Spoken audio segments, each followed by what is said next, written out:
வணக்கம் நண்பர்களே. இன்னைக்கு நம்ம உற்சாக நியூஸ் சேனலில் எதை பற்றி பார்க்க போகிறோன்னா, தீராத நோய்களையோ தீர்த்து வைக்கக்கூடிய ஒரு பரிகார தலமாக விளங்குகின்ற சமயபுரம் மாரியம்மன் கோவிலை பற்றி தான் இந்த வீடியோவில் பார்க்க போகிறோம்.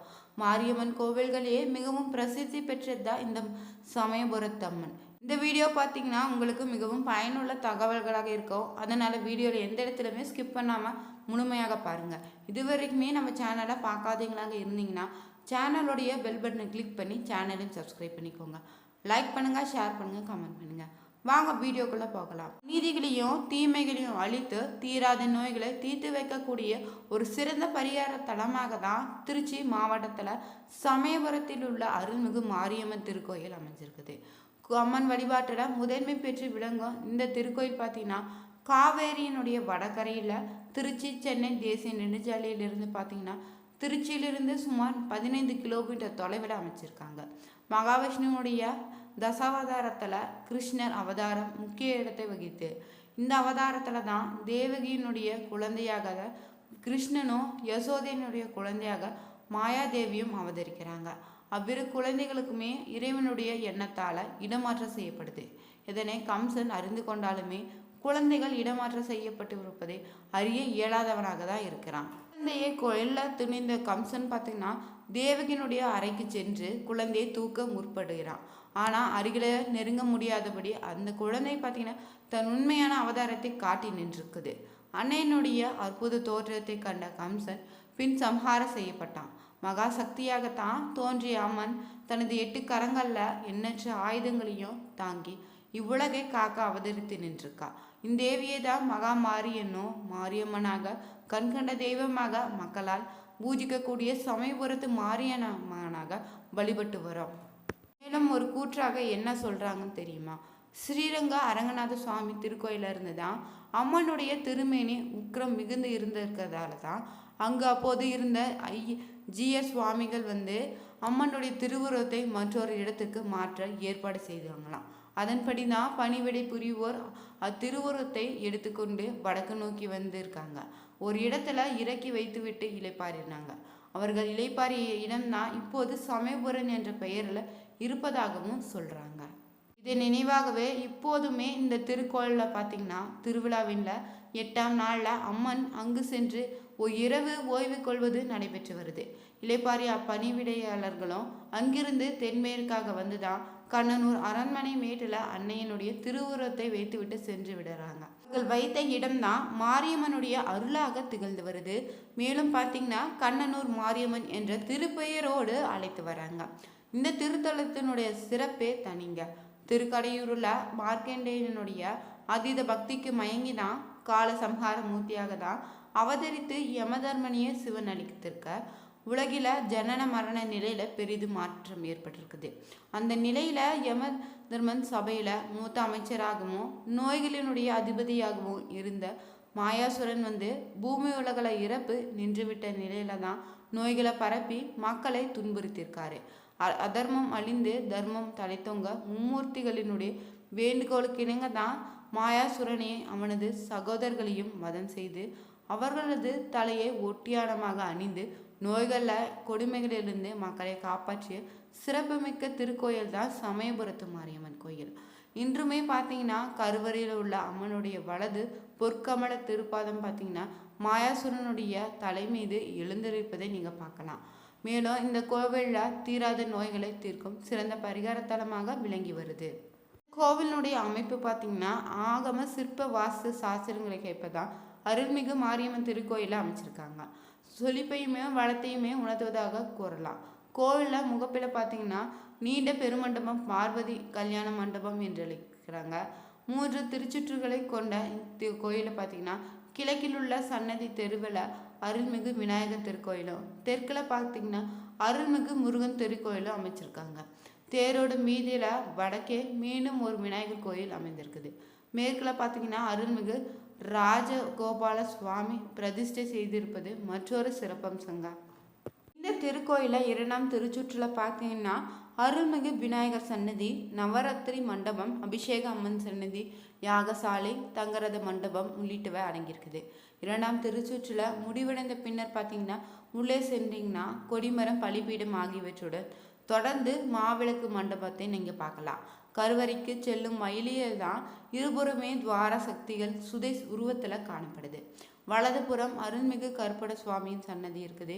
கருவறைக்கும் மாவிளக்கு மண்டபத்துக்கும் இடைப்பட்ட பகுதியில் தான் மகா மண்டபமும் அர்த்த மண்டபமும் அழைக்கிறாங்க. கருவறையை சுற்றியுமே பிரகாரம் காணப்படுது. இப்பிரகாரத்தில் தான் விமானத்தின் அதிர்ஷ்ட பகுதியின் தொட்டி போன்று அமைத்து அதில் நீர் நிரப்பியிருக்காங்க. அம்பாள் கருவறையில் குளிர்ச்சியாக இருப்பதற்காக தான் உக்கிரத்தை தணிப்பதற்காக இத்தகைய முறையை மேற்கொண்டிருக்காங்க. கருவறையில் இடதுபுறம் பார்த்தீங்கன்னா உற்சவ அம்மனுடைய சன்னதி இருக்குது. இத்திருமேனிக்கு பார்த்தீங்கன்னா நாள்தோறுமே சிறப்பாக அபிஷேகம் செய்கிறாங்க. சமயபுரம் அருகில் உள்ள அருள்மிகு சலாட்டியம்மன் திருக்கோயிலுக்குரிய திருமேனிக்கு இங்கு நாள்தோறுமே அபிஷேகம் செய்யப்படுது. உற்சவ அம்மனுக்கு பார்த்தீங்கன்னா தினமுமே 6 கால பூஜையும் அபிஷேகங்களும் நடைபெறுது. காலை 7:30 மணி முதல் மாலை 5:30 மணிக்கு செய்யப்படும் அபிஷேக தீர்த்தம் வடக்கு பிரகாரத்தில் பக்தர்கள் மீது தெளிக்கிறாங்க. இதனால தான் அம்மன் நோய் கண்டவர்கள் உடல்நலக்குறைவு உள்ளவங்களோ நோயின் தாக்கத்திலிருந்து விடுபட்டு விரைவில் நலம் பெறுவதாக இந்த கோவிலில் வழிபடக்கூடிய பக்தர்களுடைய தீராத நம்பிக்கையாக இருக்குது. அருள்மிகு மாரியம்மன் திருக்கோயிலில் பார்த்தீங்கன்னா கருவறையில் அம்மன் வீற்றிருப்பது வழக்கமாக இருந்தாலுமே இந்த கோவிலில் மாறுபட்ட முறையில் அருளாட்சி நடைபெறுது. மூலவருடைய திருவுருவம் பார்த்தீங்கன்னா மரத்தால் ஆனதாலும் அதன் மேலே தான் சுதை வேலைப்பாடுகள் மேற்கொண்டிருப்பதாக ஒரு புதுமையான அமைப்பினே சொல்லலாங்க. தங்க ஜடா மகுடம் மற்றும் குங்குமம் மேனி நிறத்தில் நெற்றியில் அழகிய பயிர பட்டைகள் மின்ன கண்களில் அருளொளி வீச வைர கம்மல்களோடு தான் மூக்குத்தியோடு பக்தர்களுக்கு காட்சியளிக்கிறார். மாரியம்மன் ஆதி சக்தியான அம்மன் தனது 8 கைகளில் பார்த்தீங்கன்னா இடதுபுறமாக கபாலமும் மணி வில் பாசம், வலதுபுறமாக பார்த்தீங்கன்னா கத்தி சூளம் அம்பு உடுக்கை ஆகிய ஆயுதங்களை தாங்கியிருக்கா. இடது காலை மடக்கி வைத்தோ வலது காலை தொங்கவிட்ட நிலையில சுகசனத்தில் அமர்ந்து பக்தர்களுக்கு குறைகளை நீக்கி அருள் வழங்கி கொண்டு வருகிறாள். கோவிலில் உள்ள தீர்த்தங்கள் பார்த்தீங்கன்னா மகா சிறப்பு பெற்றதுன்னே சொல்லலாங்க. பெருவளை வாய்க்கால் வழியாக புனித சக்தி தீர்த்தம் வருது. திருக்கோயிலுடைய வடமேற்கு தான் திருச்சி சென்னை நெடுஞ்சாலையில் சமயபுரத்துக்கு இடதுபுறத்தில் தான் மகமாய தீர்த்தமும் திருக்கோயில வடமேற்க உள்ள வாயு மூலையில் தான் சர்வேஸ்வரன் தீர்த்தம் அமைஞ்சிருக்குது. அருள்மிகு மாரியம்மன் திருக்கோயிலில் பார்த்தீங்கன்னா உபகோயிலான ஆனந்தவள்ளி உடனுரை போஜீஸ்வரர் திருக்கோயிலையும் அக்னி தீர்த்தமும் அருள்மிகு கனகாம்பிகை உடனுரை முத்தீஸ்வரர் திருக்கோயிலில் பார்த்தீங்கன்னா தெற்கு பகுதியிலும் அருள்மிகு மாரியம்மன் திருக்கோயிலில் தென்கிழக்கு பகுதியில் ஜடாய தீர்த்தமும் அமைச்சிருக்கு. இத்திருக்கோயிலில் மற்றொரு உபகோயிலாக இருக்கக்கூடிய அருள்மிகு உஜ்ஜாயினி ஓம் காளியம்மன் திருக்கோயிலில் பார்த்தீங்கன்னா கிழக்கு பகுதியில் அமைந்திருப்பது கங்கை தீர்த்தம். இந்த கோவிலில் சிறப்பாக நடைபெறும் திருவிழாக்கள் பார்த்தீங்கன்னா தைப்பூச திருவிழா, பூச்சொரிதல், சித்திரை பெருந்திருவிழா, புரட்டாசியில் நவராத்திரி பெருவிழா முக்கியமான திருவிழாக்காக கொண்டாடுறாங்க.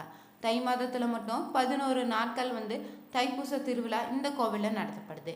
10ஆம் திருநாளில் தான் ஸ்ரீரங்க அருள்மிகு அரங்கநாத சுவாமி திருக்கோயிலிருந்து மாரியம்மன் சீர்பெறுதல் வைபவமும் நடைபெறுது. மாசி மாதத்தில் பார்த்தீங்கன்னா கடைசி ஞாயிற்றுக்கிழமையில தான் அம்மனுக்கு பூச்சொரித்தல் நடத்துகிறாங்க. மகிஷாசுரனை வதம் செய்து பாவம் தேரந்தான் தன் கோபம் அடங்கவும் தவம் செய்து பச்சை பட்டினி விரதத்தை பார்த்தீங்கன்னா சாந்த சொரூபியார் மாரியம்மன் என்ற பெயர் கொண்டு மக்களுக்கு காட்சியளிக்கிறார். பார்த்தீங்கன்னா பச்சை பட்டினி விரதம் மேற்கொள்ளும் 28 நாட்களுக்குமே நெய்வேத்தியம் கிடையாதான்.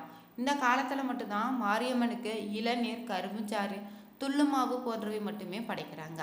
பூச்சொரித்தல் விழா நடைபெறும் நாட்களில் ஞாயிற்றுக்கிழமைகளை பல்வேறு பகுதியிலிருந்தும் அலங்கரிக்கப்பட்ட வாகனத்தில் அம்மன் எழுந்தருள் செய்து பூத்தட்டுக்களையும் பூக்குடைகளை ஏந்தி ஊர்வலமாக மாரியம்மனுக்கு பூக்களை சாத்தி வழிபட்டு செல்வாங்க.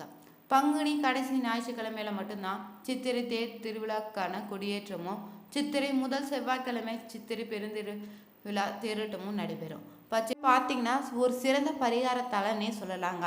அம்மை நோய் கண்டவங்க இந்த கோயிலை தங்கி நோய் நீங்கும் வரையுமே இருந்து வழிபட்டு செல்வாங்க. இவர்கள் மீது அபிஷேக தீர்த்தம் தெளிக்கப்படுவது வழக்கமாக இருக்குதுங்க. அம்மையால் பாதிக்கப்பட்டவர்களுக்கு தீராத நோயால் பாதிக்கப்பட்டவர்களுமே தங்களது வேண்டுதலை மரியாமனிடம் தெரிவித்து நிறைவேற பின்னர் அம்மனுக்கு உருவம் வைத்து வழிபடுதல் போன்ற சிறிய வடிவழ முழு உடல் பகுதியும் கோழி ஆடுகளை காணிக்கையாக செலுத்துதல் போன்றவற்றை பக்தர்கள் மேற்கொள்வாங்க. வீடியோவில் தான் திருச்சி சமயபுரம் மாரியம்மன் கோவிலை பற்றி சுவாரஸ்யமான பதிவுகளை தெரிந்து கொண்டோம்.